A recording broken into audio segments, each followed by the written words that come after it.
Hello everybody, and welcome to another Ask Dr. Bob.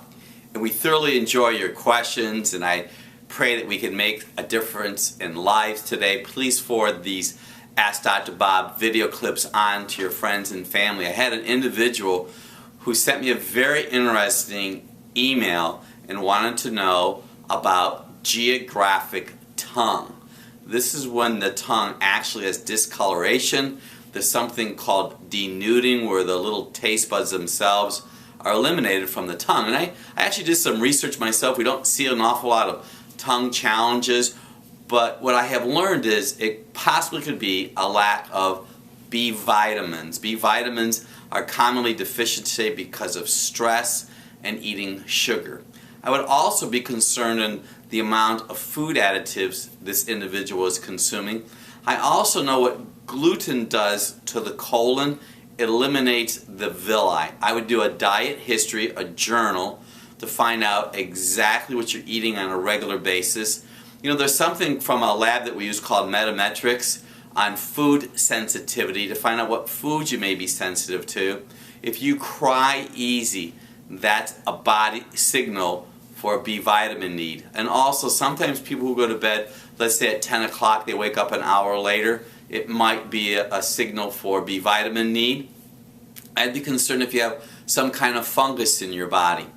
We use a product called Agrecept L. I know personally I use Agrecept L. I take 10 drops every day, and I've been doing it since 1995. And as a side note, when I went and I had my recent dental checkup, because of using the Agrecept and swishing it in my mouth, it kills those unwanted, unnecessary bacteria. It'll give you better oral hygiene. And somebody had quite an interesting question. They have issues with gastric ulcers, leaky gut, adrenal gland exhaustion. They cannot take HCl pills because of the gastric challenges, and their iron levels are low.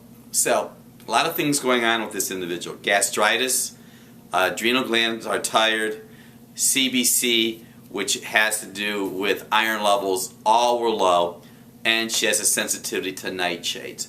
Well, having a sensitivity to nightshades, which happen to be tomatoes, potatoes, eggplant, and green pepper, if those bother you, I would first look that this individual's gastritis might be a liver gallbladder problem. So one of the first things you're going to want to do is eat at least a half an apple every day, third cup of beets, and 4 or 5 baby carrots. That's Dr. Bob's ABCs. Something that we may suggest is bromelain. Bromelain is a pineapple-based digestive aid. I would also be concerned about the amount of gluten. I want you to know I'm starting to see an epidemic of people who have gluten sensitivities and have low ferritin because their ferritin or iron is not being absorbed in their colon. So I would try bromelain. I would avoid the nightshades, tomatoes, potatoes, eggplant, and green pepper. Don't drink fluids with your meals. If you're having a major continuous challenge with the gastritis, try some aloe vera juice.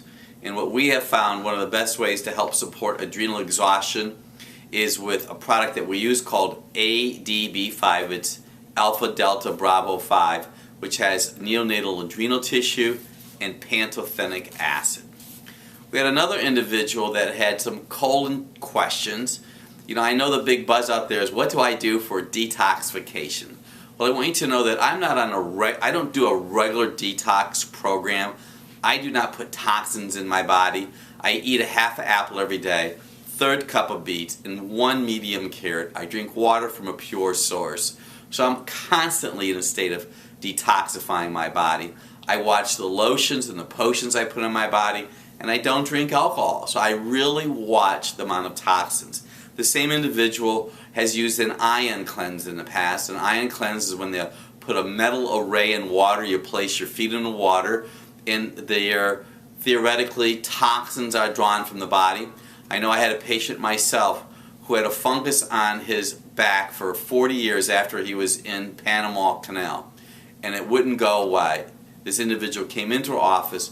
We did a series of the ion cleanse, and nothing could help him before with this fungal problem, and the ion cleanse took the skin lesions away. So I know there's some controversy about the ion cleanse.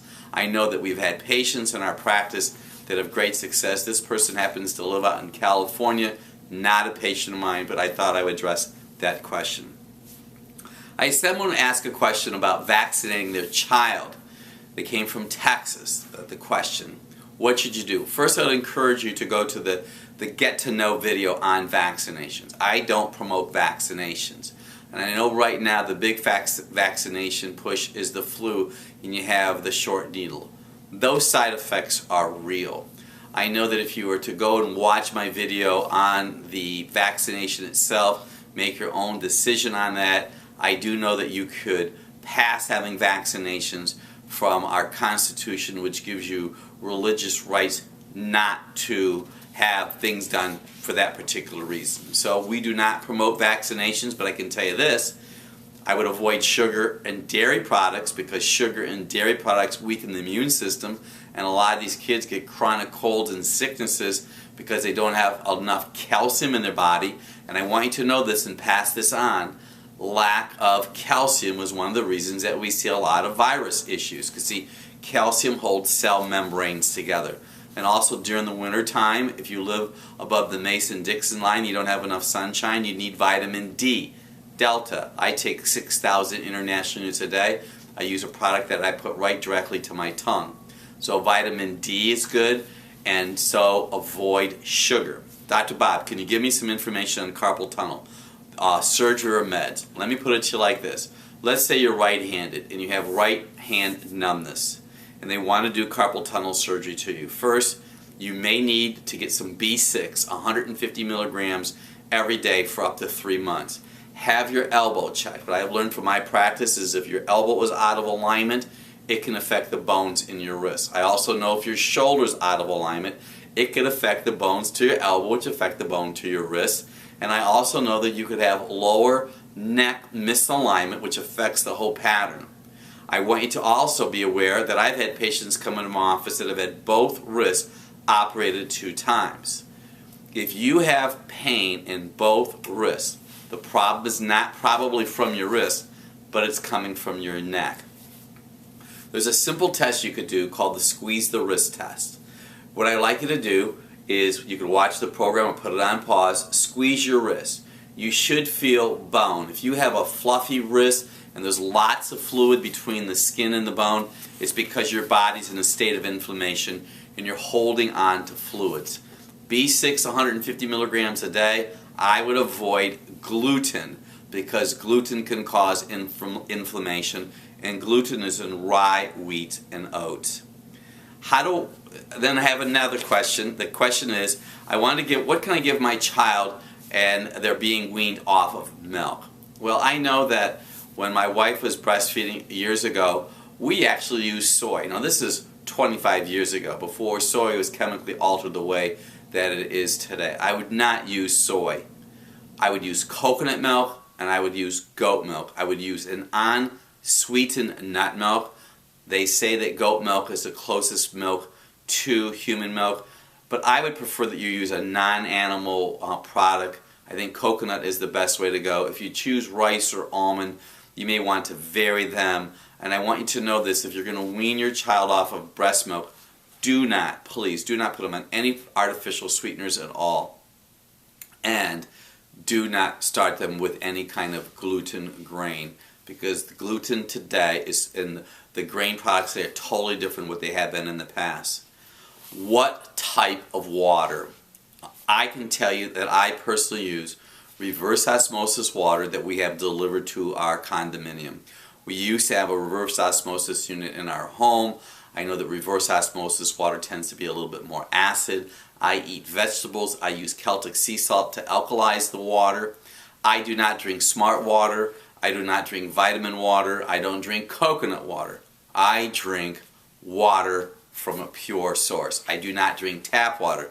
The same individual wanted to know if a Brita oil filter or a Brita filter was adequate. It may take care of some particulate matter and it may take some chemicals, but I don't think I would totally rely on the Brita. I know that you can get water delivered, or you could go to some very famous health food stores throughout the United States, get a glass container or a BPA-free container. This is going to be the last question.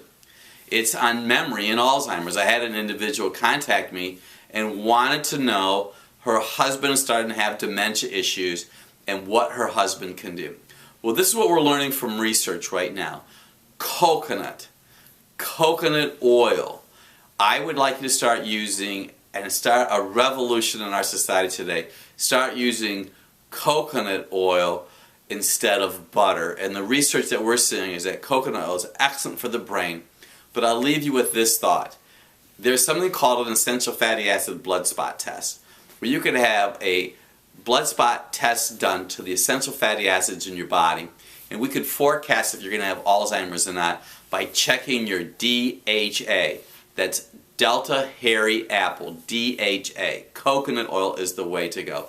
Thank you for watching the Ask Dr. Bob segments. Send us in your questions. Pass this on to your friends and family. We love and appreciate each and every one of you.